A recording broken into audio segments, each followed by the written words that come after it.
Okay, coming to the third part of pharmacokinetics, अब हम पढ़ेंगे metabolism. Metabolism is also called bio transformation.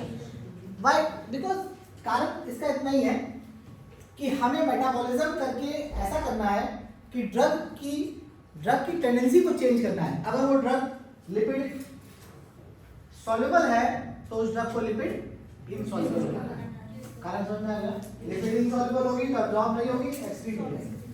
मतलब drug की tendency को हमें चेंज करना है, ड्रग के मॉलिक्यूल्स को कुछ चेंजेस करने हैं, उसी को ट्रांसफॉर्मेशन लिखा हुआ है इसीलिए मेटाबॉलिज्म। और majority of the drug metabolise होती है बाय द लीवर, लेकिन सिर्फ लीवर एक अकेला ऑर्गन नहीं है, और भी ऑर्गन्स इन्वॉल्व हैं जो कि मेटाबॉलिज्म में मदद करते हैं, but liver is the very important main organ.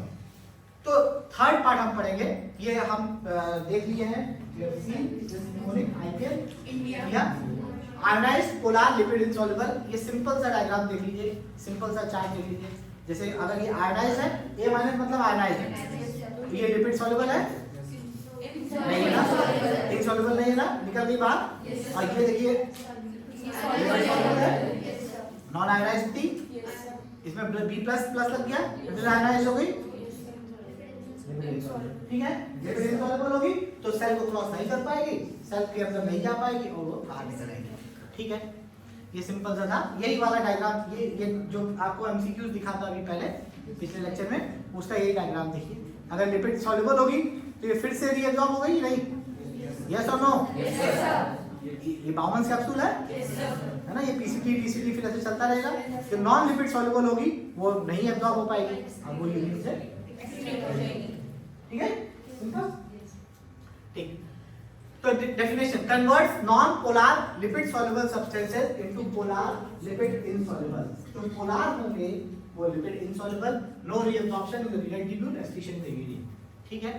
तो process of biochemical alteration of the drug in the body. अब भाई अल्टरेशन मतलब कुछ चेंजेस करने हैं हमें ड्रग में ताकि वो एब्जॉर्ब ना हो, एक्सक्रीट हो पाए। तो वही अल्टरेशन, कैसे अल्टरेशन करना है वो सब है।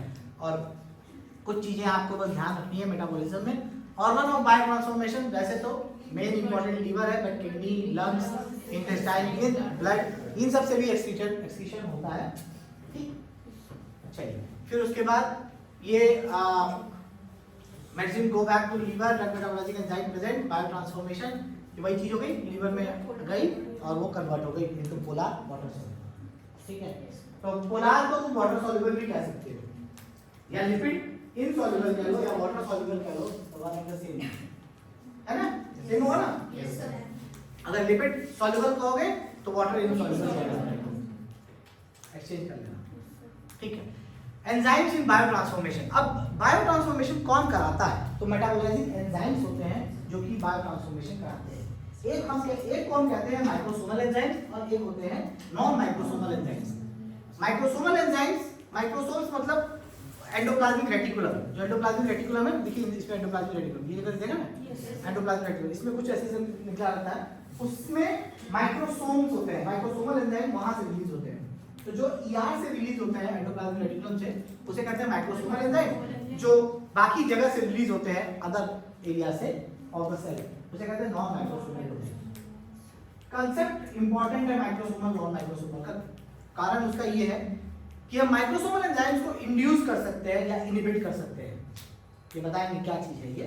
माइक्रोसोमल एंजाइम्स को इंड्यूस या इनहिबिट कर सकते हैं, बट नॉन माइक्रोसोमल एंजाइम्स को इंड्यूस या इनहिबिट नहीं कर सकते, ठीक है, इसका इंपॉर्टेंस है। चलिए, फिर एग्जांपल साइटोक्रोम P450 एंजाइम्स। तो ये एंजाइम्स हैं जो कि बायो ट्रांसफॉर्मेशन कराते हैं, और ये देखिए लिखा हुआ ना, माइक्रोसोमल एंजाइम्स सिर्फ इंड्यूस या इनहिबिट कर सकते हैं, responsible for maximum drug metabolism. तो माइक्रोसोमल एंजाइम्स को इंड्यूस या इनहिबिट कर सकते हैं, नॉन माइक्रोसोमल एंजाइम्स को नहीं हो सकता वो इंड्यूस या इनहिबिट का मतलब क्या है? अच्छा बताइए। अगर मान लीजिए माइक्रोसोमल एंजाइम्स को अगर इंड्यूस कर दिया कोई किसी तरह से मैंने माइक्रोसोमल एंजाइम्स को इंड्यूस कर दिया, तो ड्रग मेटाबोलाइज जल्दी होगी कि देर में होगी? जल्दी होगी। बस बात है, अगर ड्रग मेटाबोलाइज जल्दी होगी तो ड्रग का एक्शन खत्म हो जाएगा कि ड्रग का एक्शन रहेगा? जल्दी खत्म होगा, मेटाबॉलिज्म करा दे रहा हो। और माइक्रोसोमल एंजाइम को अगर इनहिबिट कर दिए तो ड्रग का एक्शन देर से रहेगा। तो ये देखिए, अगर ड्रग का एक्शन जल्दी खत्म हो गया तो भी दिक्कत, और ड्रग का एक्शन देर तक रहा तो भी दिक्कत। अगर देर तक रहेगा तो क्या दिक्कत है, एडवर्स इफेक्ट बढ़ना शुरू हो जाएंगे, और जल्दी खत्म हो जाएगा तो क्या दिक्कत, एक्शन ही नहीं आएगा। तो ये सब दिक्कत आएगी जब इंड्यूस या इनहिबिट हो जाएगा माइक्रोसोमल एंजाइम्स को।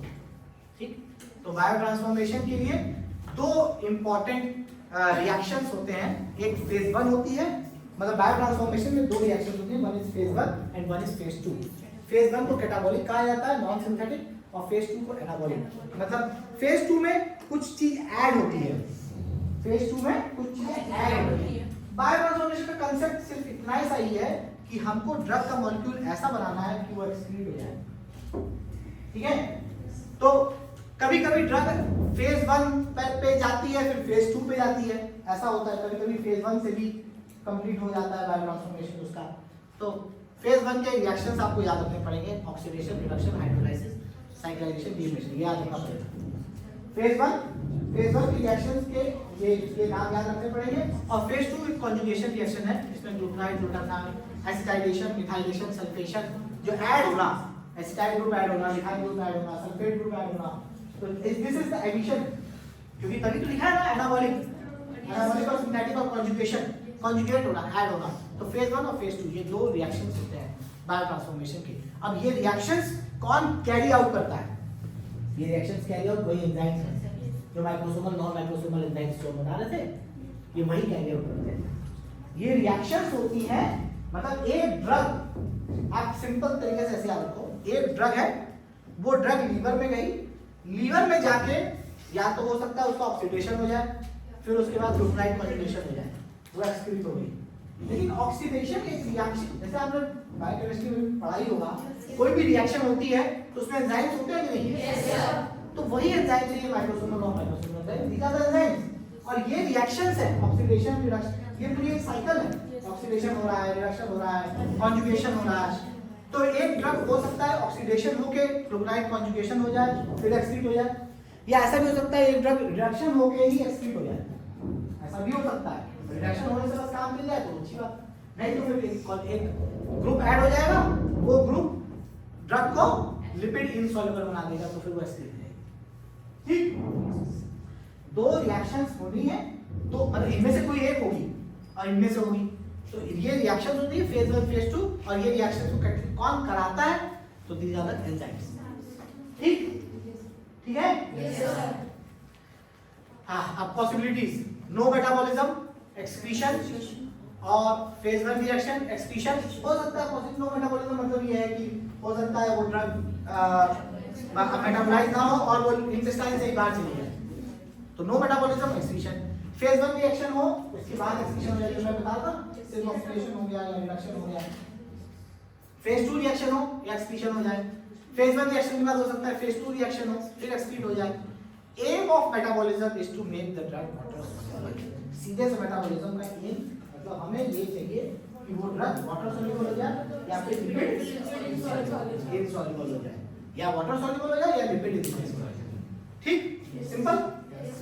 ठीक, वो याद रखिएगा, फेज 1 फेज 2 वो लिखना पड़ेगा आपको मेटाबॉलिज्म में। फेज 1 फेज 2 इंपॉर्टेंट है, याद रखिएगा। इनहिबिशन ऑफ ड्रग मेटाबॉलिज्म, तो ड्रग का मेटाबॉलिज्म अगर इनहिबिट हो जाएगा तो उसका एक्शन देर तक रहेगा, देर तक रहेगा।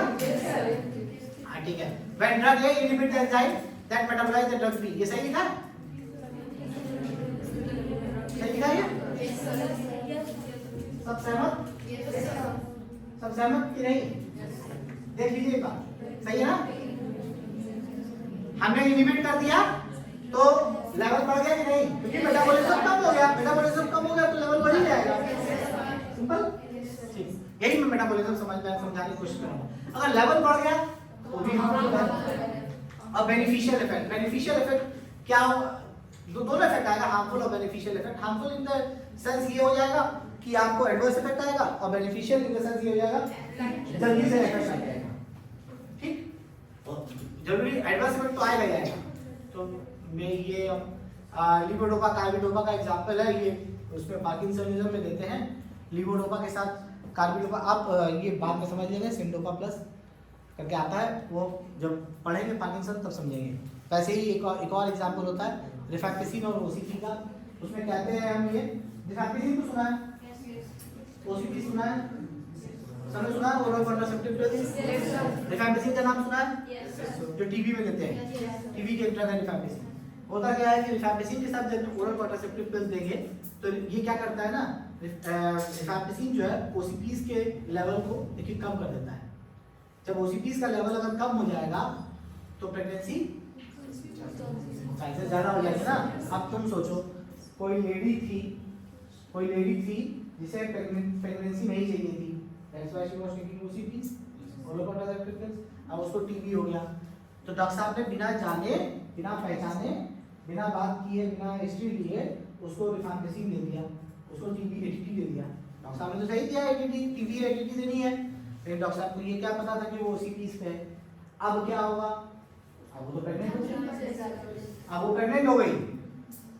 तो ये होता है interaction, this is the interaction, ये इंटरेक्शन इसे कहते हैं इंटरेक्शन, कि जब दो ड्रग एक साथ जाती है शरीर में तो इंटरेक्शन करती है।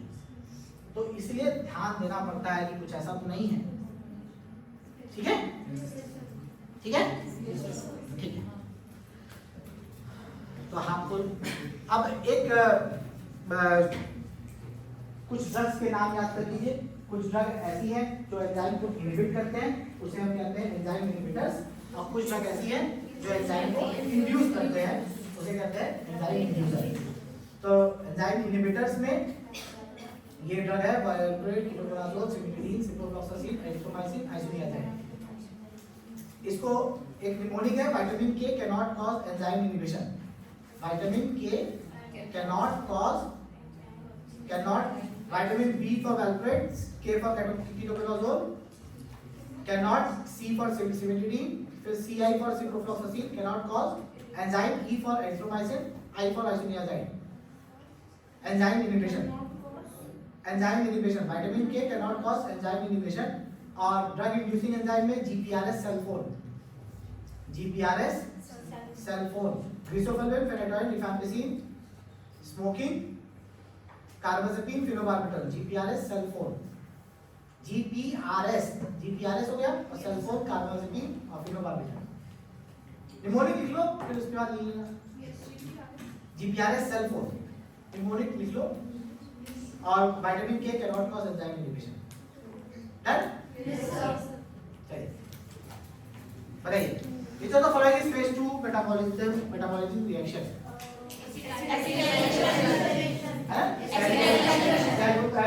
जो एडिशन वाला है वो फेज 2 ऐसे पूछते हैं। फेज 1 ऑक्सीडेशन रिडक्शन वाला है, ठीक है।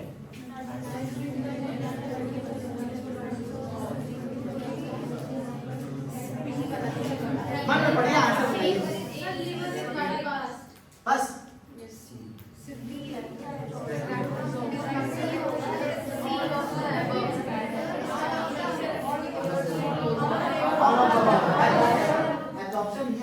अगर सब लिंगुअल होंगे तभी एब्जॉर्ब हो रही है ना।